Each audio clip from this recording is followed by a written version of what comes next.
सूरह मोहम्मद के आयत नंबर 11 अऊज़ु बिल्लाहि मिनश शैतानिर रजीम बिस्मिल्लाहिर रहमानिर रहीम ज़ालिक बिअन्नल्लाह मौलल लज़ीना आमनू व अन्नल काफ़िरीना ला मौला लहुम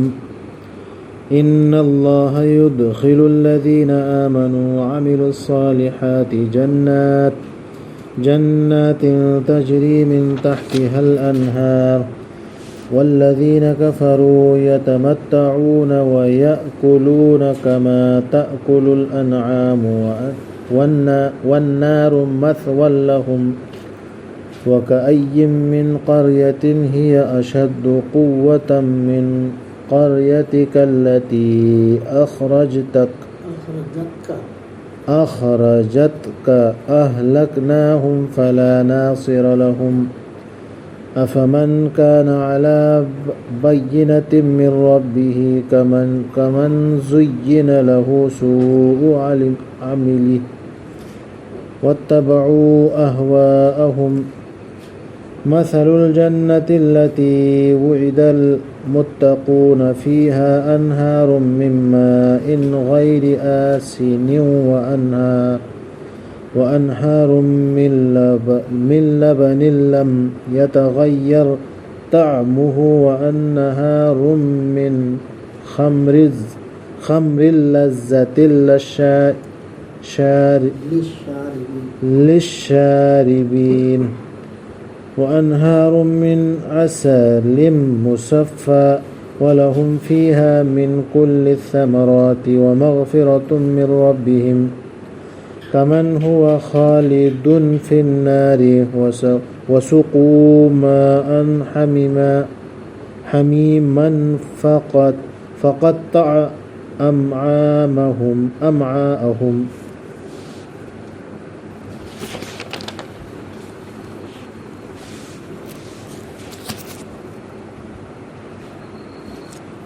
मथा के आयत से समझना पागदन मथा के आयत है किसी तरह सुबह से कोई दबरा मखोइना फित्री थकता अदुगा उद्रिब्रा करी पोलो ओइखबगे हाइबदु मखोइगे ममांगदा लेरंबा सिंगदुगी अल्लाहना मांगहनख्रबनि पोट खुदिमक मखोइगे मथक्ता अदुगा थाजदबा सिंगिसु मदुगा मानबा पोलोइनि मदु अल्लाहना ओइबीबगिनि थाजबा सिंबगी सिंगे हाइगदा स्पेलिंग सोइबा थाजबा सिंगे ngak senbibadu aduga थाजदबा सिंगिदी लैतबनी मखोइबु ngak senbinaba kana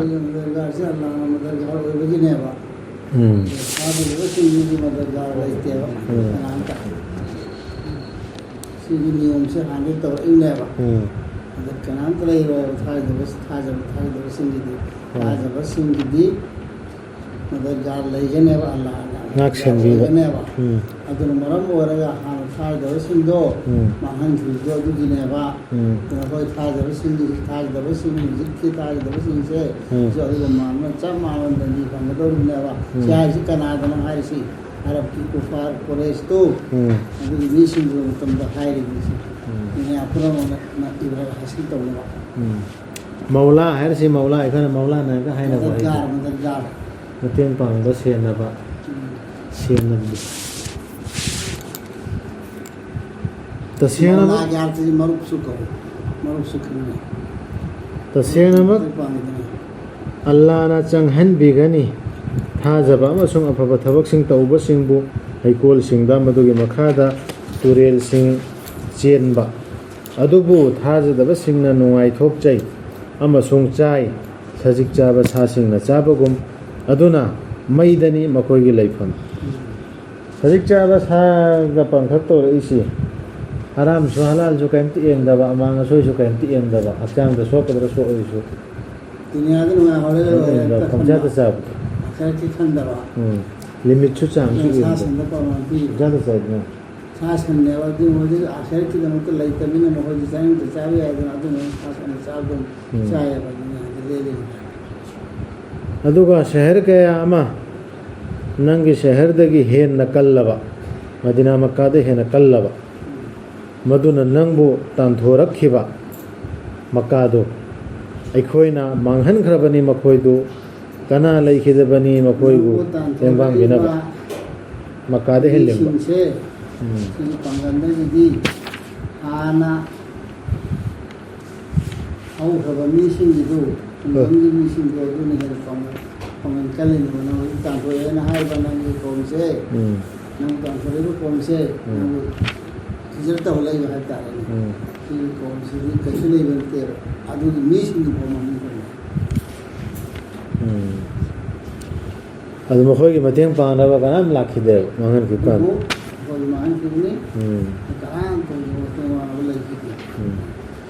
अदुना मागी रब्तगी लाकपा मयेक सेंगलबा दलील द लेपचरिबा महाक अदुबु मानगद्रा मागी थबक्की फत्तबदु मंगोंदा फजहनबिख्रबा महाक तुगा अदुगा मखोइना तुंग इंजख्रबा मखोइ मसागी अपामबसिंग चेतना कुरान द पाइरिमिदुगा मागी अपामबगी कोइसिन इल्लिबा दुना तब अतोपा पाइदि अदुम ज्ञान तारेदना सय वखन चुम्मेन खन्ना हाय फलाना सिन हाइसिन चुंगनी कुरान से इन अर्थ खंगदेन हाइरमिदु अदुना चुंगदरा ये लोइने चंगन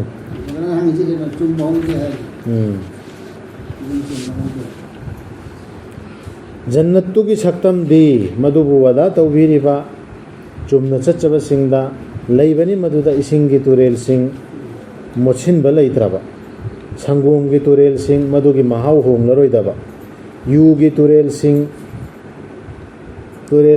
हावरगदबा थकपा सिंगदा अमसुंग सेंगदोक्लबा खोहीगी तुरेल सिंग अदुगा फंगनी मखोइना मधुदा मखल खुदिंगी उहै सिंग अमदी मखोइगी रब्तगी कोक्पीबा मखोइगी रब्तगी कोक्पीबा मानगद्रा मखोइसिबु मतम चुप्पा मैनुंगदा लैरगदबा अमसुंग असौबा इसिंग पिथक्कदौरिबा सिंग अदुगा मधुना मतत तहनगदबा मखोइगी मथिबोंग मरिन सिंग अदुगा मानगद्रा ये मथक्ता हाइख्रिबा आयात अनि सि खन्थोबा जन्नत लैगदबा जहन्नम द लैगदबा मखादा हाइरइसि मथक्ता हाइख्रिबा आयात सि अल्लाह के कुरान द चेतना लेपा अल्लाह के आयात चेतना लेपा मीदु सि आइदि सि नतना ngमोय पाइबा लेपलेने चेतना पाइबा सि अतोपा छु चंगहल लोइदोनि पाइरि नत्रा थासु थादु ओइदा अदुगी पाइरि मीदुगा अद्रै मसागे अपाम नत्र पाइनरिसि अदुगा मानगद्रा अदु मैना सिदस मखागे आयात सिरसु चंगदन दुजक्का जहन्नम द लैदु मानरा मखोइगे मनुंगदा याउरी नंगोंदा ओनसंदुना ताबसिंग होय मनुंगदसु याउरियाबा अल्लाहगे रसूलदो ओनसंदुना ताबसिंग अदुबु मखोइना थोखिबा मतमददी ननाक्तगी मखोइना हाय ज्ञान पिबिख्रबसिंगदा करिनो माना हायखिबदु हौजिक मखोइदुदी अल्लाहना चाजुम नमसनख्रिबसिंगदुनी मखोइगे थमोइसिंगदा अदुगा तुंग इनख्रबसिंगदुनी मखोइ मसागे अपामबसिंग इसागे अपामबना इखोइसि इसागे अपामबदा चलिब्रा नत्र अल्लाहना हाइब्रा चलिब्रा सिगा या सनति टेस्ट ऑफ जैसा ऐसा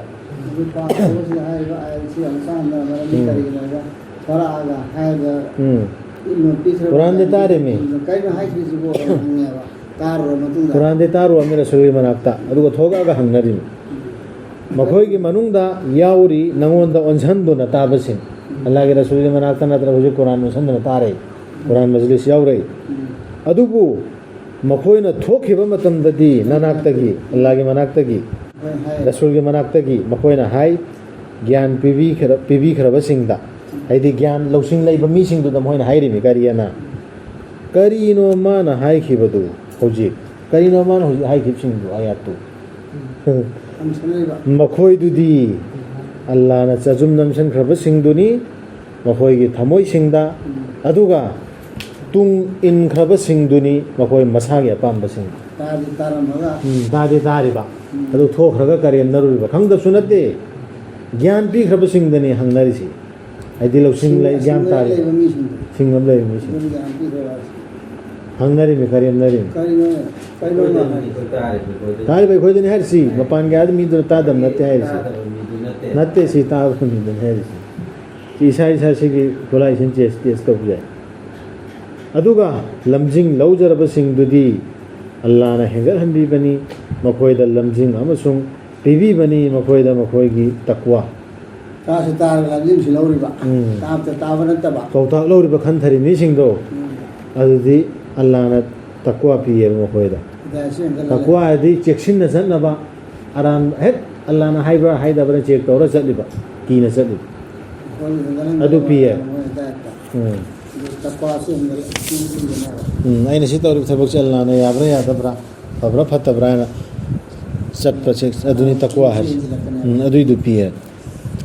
ꯑꯗꯨꯅ ꯀꯔꯤꯗꯤ ꯉꯥꯏꯔꯤ ꯃꯈꯣꯏꯅ ꯄꯨꯡꯐꯝꯗꯨ ꯂꯥꯛꯄꯗꯨ ꯅꯠꯇꯅ ꯏꯁꯥꯅ ꯈꯪꯒꯗꯕꯅꯦꯕ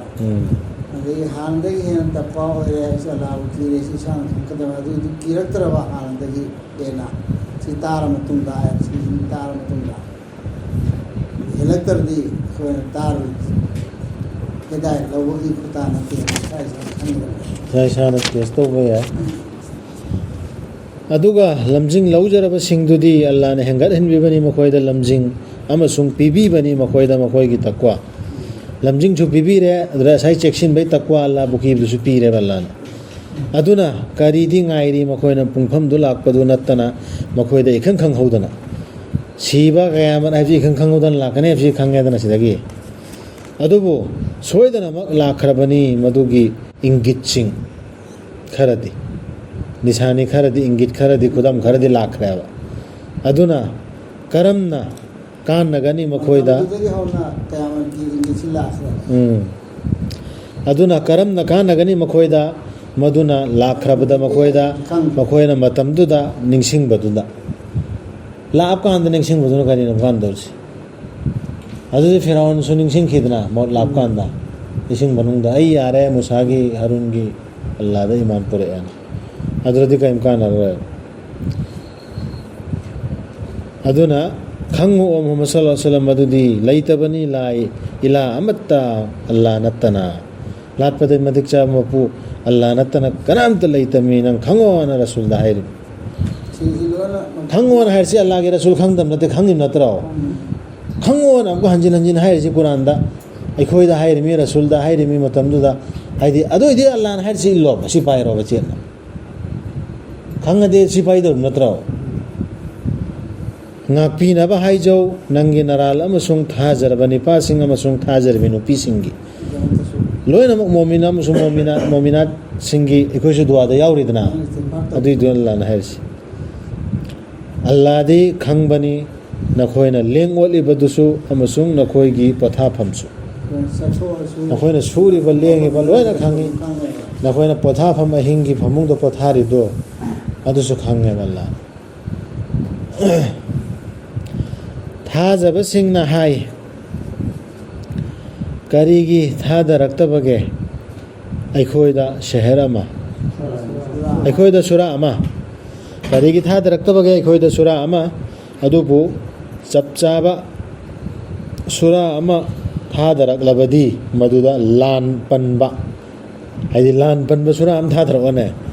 ꯅꯪꯅ ꯎꯒꯅꯤ ꯃꯈꯣꯏꯒꯤ ꯊꯃꯣꯏꯁꯤꯡꯗ ꯑꯅꯥꯕ ꯂꯩꯕꯁꯤꯡꯗꯨꯅ ꯍꯥꯏꯗꯤ ꯅꯤꯐꯥꯛ ꯆꯪꯕ ꯀꯥꯡꯕꯨꯗꯨ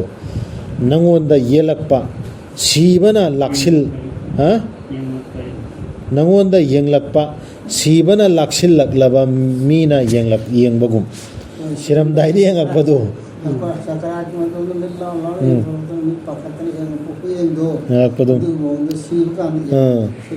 ꯑꯗꯨꯅ ꯑꯋꯥꯕꯅꯤ ꯃꯈꯣꯏꯒꯤꯗꯃꯛ ꯁꯤꯔꯝꯗꯥꯏꯗ ꯃꯤ ꯌꯦꯡꯉꯛꯄꯗꯨ ꯅꯣꯏ ꯊꯦꯡꯅꯔꯝꯗ꯭ꯔꯤꯕꯣ ꯂꯞ ꯌꯦꯡꯉꯛꯄꯅꯤ ꯑꯗꯨꯅ ꯑꯋꯥꯕꯅꯤ ꯃꯈꯣꯏꯒꯤ ꯑꯜꯂꯥꯍꯒꯤ ꯔꯁꯨꯜꯗ ꯁꯨꯝꯕꯩꯅ ꯃꯁꯂꯥ ꯑꯃ ꯏꯃꯥꯟ ꯋꯥꯂꯥ ꯃꯈꯩꯅ ꯊꯥꯖꯔꯦꯅ ꯂꯩꯔꯤꯕ ꯃꯤꯁꯤꯡꯁꯤꯅ ꯍꯥꯏꯕꯅꯦꯕ ꯇꯦꯁ ꯇꯧꯕꯗ ꯀꯔꯤ ꯍꯥꯏ ꯁꯨꯔꯥ ꯑꯃ ꯊꯥꯔꯒ ꯂꯥꯟꯁꯤ ꯑꯩꯈꯣꯏꯁꯤꯕꯨ ꯑꯁꯨꯛ ꯋꯥꯕꯁꯤꯗꯕꯨ ꯂꯥꯟ ꯇꯧꯔꯒ ꯑꯜꯂꯥꯍꯅ ꯍꯥꯏꯔꯛꯇ꯭ꯔꯤꯁꯤꯕꯨ ꯃꯣꯏꯅ ꯌꯥꯝ ꯎꯠꯄꯤꯔꯛꯄꯗꯨ ꯑꯣꯏꯅ इमान वाला खरा मुना इमान वाला ने लेबा पुंदे ने फालेबा फाले मी दसु इमान वाला ना लान पलेबा या आई वलदिना आमिनु ने ना ngran han sol du garina sardina वो इमान वाला सिंह इमान पर इमान वाला दरे इमान पर अदु मोने से सुधाज ले बिसिंग दुना सुरा में थारेगा ऐसा सुवार से दु अल्लाह सुरा में तो थाबिरेगा सुरा दि थारा नमन थारा मतुम द नबी दाई में हम तो मजल लान की हुकुम तोरा बलान थेंग न रो है न हो बोले अदु हो लान थेंग रो है अदि फनी दाई ने वाब द है रे इमान वाला को लान तोरदी गमनी सिने मन हाकिबा अच्छा अदु है अब लान तब तारे हरा बोली नबी ने उबुदसी हो हर पे आया अदु है तो उदक देता है पे आया लाना मोहन है बका है पकान दी करी मोहन है पुनिंदा लेना ले बाहर से मुनाफिक को है रे मोहन है यंगकन है यंगकन कीना नहीं वाला करता है ऐसा कीने बिसी बसी अंदा की तुम मखोइगिदमक हेन्ना फरमबदी हाइबा इनबा अमसुंग अफबा वाहिसिंगनी अदुना आर्था मन मैसेज से औला लहुम के आर्था ने बम होय हेन फरमदा मेना हलगा ता अतिन से पकुना हलिदु अदु इदु आर्था मदि सिने आय अतोपगा अतोप आय हमको पकुना लगला बाजू आर्था अदु सु याय बे आबदी यादी आ रहा है सीधा आर्था मन समझा ले औला लहुम महोय द मत मधु महारी है मधु मिशी औला लहुम मधु मत चाहे वो हाल हुआ तो हकम तो है अदुना अवाबिनी मखोइ मिशी दि मुनाफिक और भी ने मोहम्मद ने फातु आसम पुंद मांग ले बनी में हाय हुआ तो हाय पा मत चाहे है औला लहुम के आते मखाद ता तुम कौल मारूफ हर जी आतन तो आलम करेना ले हेता अल्लाह हैरा आदि हेते तात और लोर हाइबा इनबम सुंग अफबा वाहिसिंग अफबा थबुक तो है ना है वादो अजा तो गले अगर अगर हेता अल्लाह हाइरे इसी सिंगसेते तौरा लोइरबदु अजा अखोइदि लोइदन लैरिने कुरान से सुपाई पाइदे सिने सु लोइ दबिदा असोमदा लैबुदु पाइदना तोपन अदुना वादु लेप्रबा मतमददी मखोइना अल्लाहदा चुमजरम लबदी हेन फरमगदबनी मखोइगिदा लौ सदकुल्लाह अल्लाह चुमन मखोइ हरम करना जो मोदी ने अच्छा गाना खैरल अदु ओइरबदी अदु ओइरबदी ओइबा याबा नत्रा नखोइना हुकुम अदुदगी लैथोख्रबदी नखोइना पृथ्वी थक्ता अमोटपा तौबा अदुगा कक्थटपा नखोइगी ईगी मरी नो तंदर लांछन नो हाजन हो मतन में इमाम पकड़ मिसु नाम ले लेवा अदर दी इमाम पकड़ मिसु को जो तुम नाम हो रहा है और नहीं बता के सीरो द्रागे हां दले मखोइ दुनी अल्लाह ना साब तौख्रबा सिंगदु अदुना अल्लाह ना मना फंगहनख्रबनी मखोइबु मना पंगहनख्रबनी मखोइबु अमसुंग तांगहनख्रबनी मखोइगी ममितसिंग सिसा सेंगो इमाम तो कम तमिल में अमा हाय तो ने बा तो मैं तो मी सिंगो दालाना साजुम नम को काबुना अदु ओइरदी वखन खनथदब्रा मखोइना कुरान दा सेरसुम को खनथबै हरे कुरान दा वखन खनथदब्रा नत्रगना सो लोनसिनख्रबरा मखोइगी थमोइसिंग